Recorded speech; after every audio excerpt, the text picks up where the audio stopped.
DJ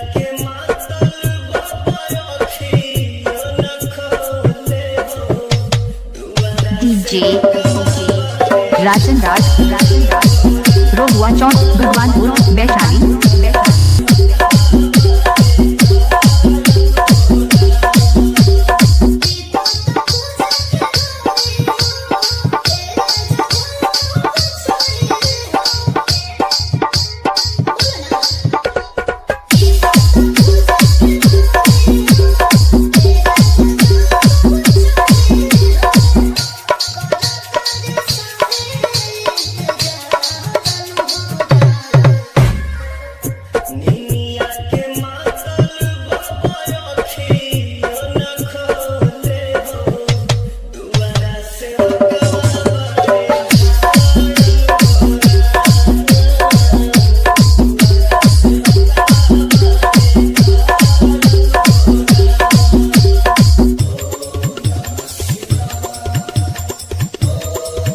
DJ Rajan Raj Rohua Chowk Bhagwanpur Vaishali.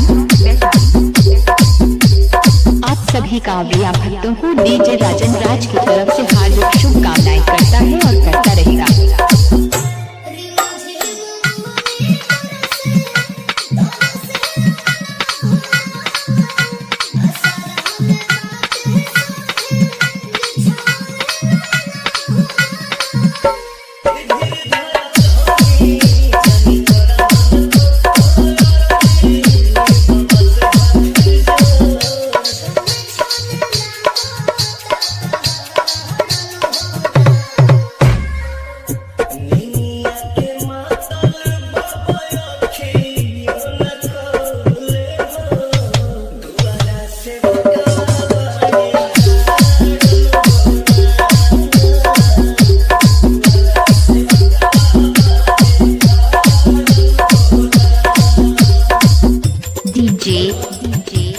Rajan Raj Rohua Chowk Bhagwanpur Vaishali.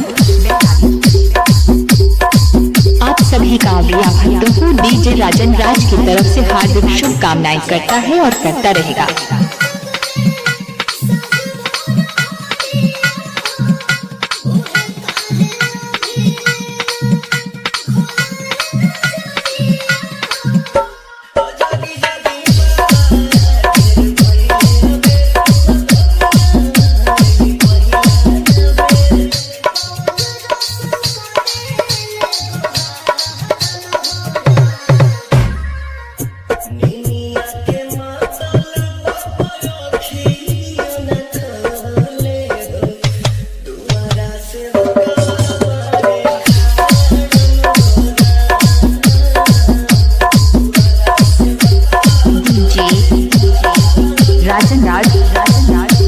Rohua Chowk Bhagwanpur Vaishali.